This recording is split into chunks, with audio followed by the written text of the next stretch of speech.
सारी दुनिया कहती है कच्चे वालों से सावधान सावधान रहो।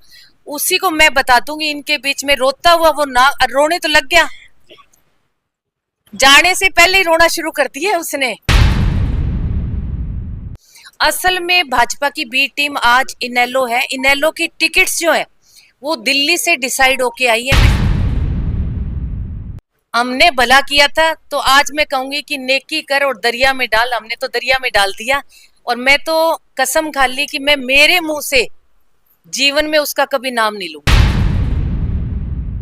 2019 में जननायक जनता पार्टी का मैनिफेस्टो था, उसमें बुढ़ापा पेंशन 5100 रुपये करने की बात थी, लेकिन अभी तक वो नहीं हुई। अब जो 2024 का मैनिफेस्टो होगा उसमें कितनी बुढ़ापा पेंशन करने के काम जो है जननायक जनता तो हमारा मैनिफेस्टो शायद आया नहीं, आएगा एक दो दिन। मैं वही कह रहा हूँ जो होगा उसमें क्या हो। विधानसभा इलेक्शन 2024 के निमित्त नैना चौटाला आज उकलाना पहुंची है और जननायक जनता पार्टी के उम्मीदवार रोहतास कंडोल के कार्यालय का उद्घाटन किया है। तमाम पहलुओं पर इनसे बातचीत करेंगे और हरियाणा की राजनीति के को लेकर के भी बातचीत हम यहाँ करेंगे। नैना जी, सबसे पहले स्वागत है। Thank you. नैना जी, आज उकलाना पहुंची है, पार्टी कार्यालय का उद्घाटन किया है। आप पूरे हरियाणा में भी घूमती रही है और आज की अगर बात करें तो यहाँ कार्यालय का उद्घाटन किया है। सबसे पहले यही सवाल है कि आज आपको यहाँ पर किस प्रकार का रिस्पांस दिख रहा है, लोगों का प्यार कैसा दिख रहा है? देखो, रिस्पांस तो बहुत अच्छा है। हमारे सारे कार्यकर्ता जो थे, पहले भी थे 2019 में भी, 9 से जब हल्का बना तब से लेकर अब तक, मैं कहती हूँ आज सारे के सारे यहाँ मौजूद है। तो कुछ ऐसा नहीं कि कार्यकर्ता नहीं है, सारे के सारे हैं। पार्टी कार्यालय का उद्घाटन और बहुत अच्छा, मैं कहती हूँ जोश और जुनून के साथ हमने उद्घाटन किया है। इस बार नैना चौटाला ने खुद चुनाव नहीं लड़ा है, कोई खास कारण रहा है? क्योंकि चौटाला परिवार के तकरीबन जो भी व्यक्ति है वो चुनाव लड़ रही है। कारण ऐसा कुछ नहीं है। अगर सारे मैदान में हो जाएंगे तो बाकी जो हमारे उम्मीदवार उनके लिए वोट कौन मांगेगा?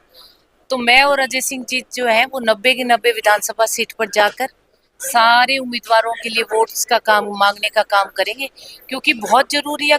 अगर मैं भी खड़ी हो जाती तो मेरे को ये लगता है कि एक परिवार में 3 इलेक्शन जो है, फिर कार्यकर्ता तो हमारे में सिमट के रह जाते, बाकी वोट किसके लिए मांगने जाते। अब मैं खाली हूँ तो उकलाना आ गई ना। अगर मैं ही बारडा खड़ी हो जाती तो फिर कौन आता? मैं दादरी भी जाए आई, मैं आदमपुर भी जाए, फतेहाबाद भी जाए, Dabwali almost door to door भी कर लिया हमने, कवर भी कर दिया और उचाना भी जा रही हूँ। तो फिर 3 इलेक्शन लड़ना मुझे तो उचित नहीं लगता एक परिवार का। सिरसा जिले की अगर बात करें तो सिरसा जिले की तमाम विधानसभाओं की अगर हम बात करें तो वहाँ पर चौटाला परिवार एक दूसरे का साथ देने की कोशिश कर रहा है, एक दूसरे का समर्थन कर रहा है। इसी प्रकार से सत्ता में भागीदारी करने का एक नया समीकरण बनाने की तैयारी 2024 में देखो, जो रणजीत जी निर्दलीय खड़े हो रहे हैं और उन्होंने और अजय सिंह जी ने बैठ के बात करी तो उन्होंने कहा भी आप खड़ा मत करो, तो ठीक है, ये तो एक रिस्पेक्ट ही है एक दूसरे की। बाकी आप उनके लिए कह रहे हो, इनेलो के लिए, तो इनेलो के तो सरेआम बीजेपी को समर्थन कर रहे हैं। उनके तो उम्मीदवार जो है आज हलोपा इनेलो के लिए बैठ रही है, इनेलो बीजेपी के लिए बैठ रही है। तो जो उनके लिए मैं कहूंगी एक बात कि जो लोगों को कहते थे कि हम किसान केसरी हैं, हम ये हैं, हम वो हैं, दुष्यंत के खिलाफ दुष्प्रचार करते थे। असल में भाजपा की बी टीम आज इनेलो है। इनेलो की टिकट्स जो है वो दिल्ली से डिसाइड होके आई है। सिर्फ 3 टिकट्स पे आप लड़ो, बाकी 87 पे हमें तो समर्थन। तो इनेलो समर्थन कर रही है पूरे हरियाणा में भारतीय जनता पार्टी का। और ये लोगों को जो 5 साल बरगलाने का काम किया ना, मैं तो कहती हूँ हरियाणा की जनता जागरूक हो जाओ, अब पहचान लो कि भाजपा की बी टीम है कौन। नैना चौटाला खुद हरी चुनरी चौपाल जैसे कार्यक्रम करती थी, लेकिन काफी समय हो गया वो कार्यक्रम नहीं हो रहे हैं, इसका भी कोई खास कारण? देखो, लास्ट में तो दिनों दिन इतने व्यस्त हो गए कि जब एक हल्के से पहले मैं वहां से थी डवाली से, तब अपोजिशन में थे थोड़ा, और एक 19 में हमने 14 में शुरू किया था रिचुनरी चौपाल, तो थोड़ा फ्री थे, करते रहे। अब मेरी कॉन्स्टिट्यूएंसी भी बहुत दूर थी इस बार सिरसा से, 4 घंटे आने में। मैं रात को मोस्टली, मुझे आज भी मतलब कल भी मैं परसों आई हूँ, वही रात को 1 बजे पहुंची हूँ। और जब 5 साल तो मुझे लगता है 4.5 साल तो मैं 2:30 बजे, मेरा एक टाइम था, सुबह 7 बजे निकलो, 2:30 बजे वापस सिरसा पहुंचो। तो शायद अपने कॉन्स्टिट्यूएंसी में मैं इतनी वो होगी कि शायद हरी चुनरी के लिए ना मुझे टाइम थोड़ा कम मिलता गया। इसकी शुरुआत अब 2024 के इलेक्शन के 2 महीने बाद हम प्रॉपर दोबारा शुरू करेंगे। जननायक जनता पार्टी के 2019 में विधायक रहे हैं अनूप धानक। पार्टी ने उनको अच्छा मान सम्मान दिया, उनको मंत्री तक बनाया, लेकिन आज आपकी ही पार्टी के प्रतिद्वंदी वो बने हुए। बस उसके लिए मैं ना शायद बोलूंगी तो समय खराब करूंगी, तो ना ही नाम लो उसका। तो आपने कुछ उनके लिए शब्द भी कहे हैं, कह दिए, मेरी मर्जी थी और मैं कह सकती हूँ उसको। उसके बाद में एक माँ का दर्जा भी देने का काम किया आपने कि मैं माँ हूँ और बेटे पे इतना हक तो बनता है। देखो, यहाँ थोड़ा सा मैं कहूंगी कि मैंने उसको, चाहे बड़ी बहन जो होती है ना, वो माँ भी होती है और बड़ी बहन भी होती है, उसके लिए हम लोगों ने, मैं मेरा इलेक्शन छोड़ छोड़ के 2019 में, ये लितानी जी बैठे और ये शीला बयान बैठी, हम तीनों बाडरा से चलते थे। और मैं कहती हूँ वहां से 5 बजे चल के मैं यहाँ उसके इलेक्शन के लिए आती थी, रात को जाके फिर मैं बाडरा सोती थी, फिर एक दिन मेरा करती थी, नेक्स्ट डे मैं उसके लिए फिर आती थी यहाँ। मैंने बहुत मेहनत की है। और जो कहते ना हमारे तो अब विचार नहीं मिलते, पार्टी में मेरा दम घुट रहा है, तो एक बारी इलेक्शन हो जाने तो, यही बीजेपी है। सारी दुनिया कहती है कच्चे वालों से सावधान सावधान रहो, उसी को मैं बता दूंगी। इनके बीच में रोता हुआ वो ना रोने तो लग गया, जाने से पहले ही रोना शुरू कर दिया उसने। अभी तो आगे आगे देखो तमाशा क्या क्या होता है, क्या क्या पिक्चर सामने आती है। उनका तो कहना ये है कि नैना चौटाला ने जो बातें कही है वो मेरे दिल को ठेस पहुंचाया है उन्होंने, इसलिए मेरी आंखें जो है नम। ठेस तो इसलिए लगी होगी ना, या तो वो मुझे माँ के समान मानता होगा या बड़ी बहन मानता होगा, नहीं तो हर किसी की बात की तो ठेस नहीं लग सकती। जो अपना कोई बहुत खास किसी को कुछ कहता है ना, तभी ठेस लगती है। और मैंने देखो फाइनेंशियली भी मैं कहती हूँ, जब वो उसको मिनिस्टर बनाया, ये बैठे हैं सारे, आप ये सोचो कि मैं कितनी अड़ी थी। मैंने कहा नहीं नहीं उसको बनाओ। दुष्यंत कहते हैं नहीं, मैं किसी और की प्लानिंग थी, उसको बनाओ। मैंने कहा नहीं, अपने देखो, एक तो मतलब चौटाला परिवार के साथ से वो खड़ा है जब से हल्का बना है, और नहीं अपना फर्ज बनता है, ये मतलब वफादार है इसको। तो दुष्यंत ने मुझे एक बात कही थी, कहते मम्मी किसी के माथे पे वफादारी का स्टिकर नहीं लगा।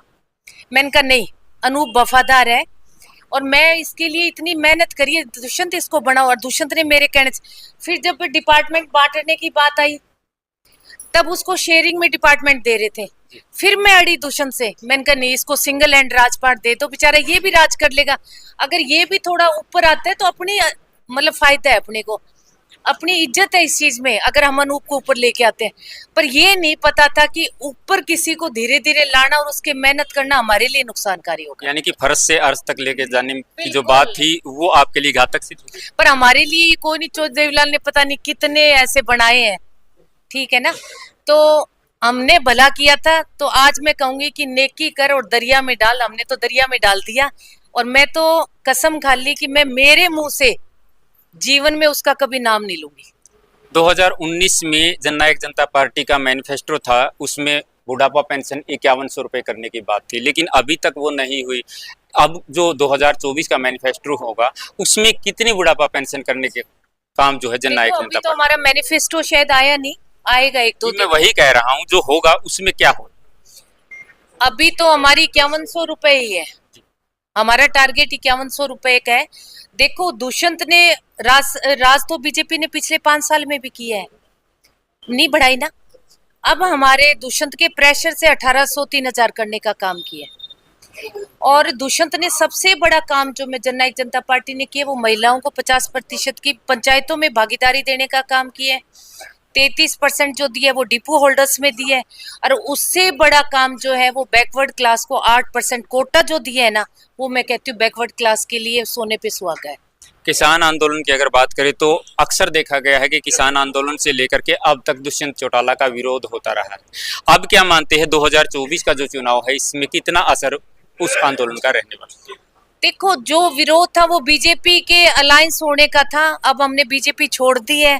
अब दुष्यंत का कहीं कोई विरोध नहीं है, दुष्यंत का लोग स्वागत कर रहे हैं और दुष्यंत अच्छे वोटों से जीतकर विधानसभा पहुंचे। आजाद समाज पार्टी और जजपा का जो गठबंधन हुआ है इसको किस तरीके से देखते हैं, क्योंकि यहाँ पर जो देखा जा रहा है ज्यादा होड़ जो है वो जजपा का है आसपा का।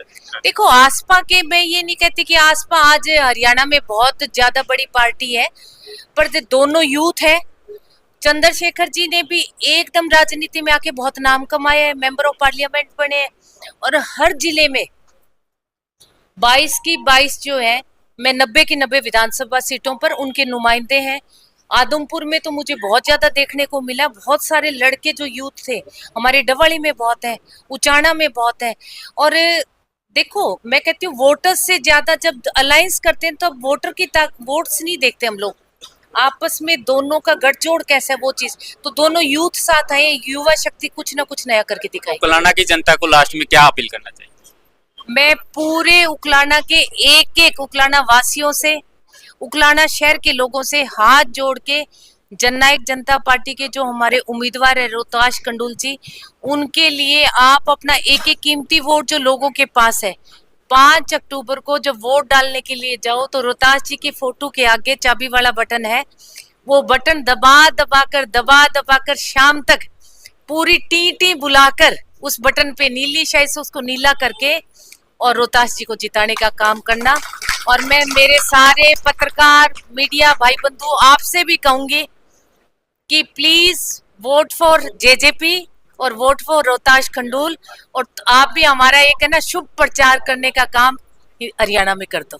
बहुत बहुत धन्यवाद जी। नैना चौटाला हमारे साथ मौजूद थी और इन्होंने तमाम पहलुओं पर हमारे साथ बातचीत की है। लगातार इसी प्रकार जुड़े रहेगा, तमाम मुद्दों के अपडेट को लेकर के आप साथ आते रहेंगे। अपने सहयोगी के साथ मैं आपका साथी नरेश कुमार।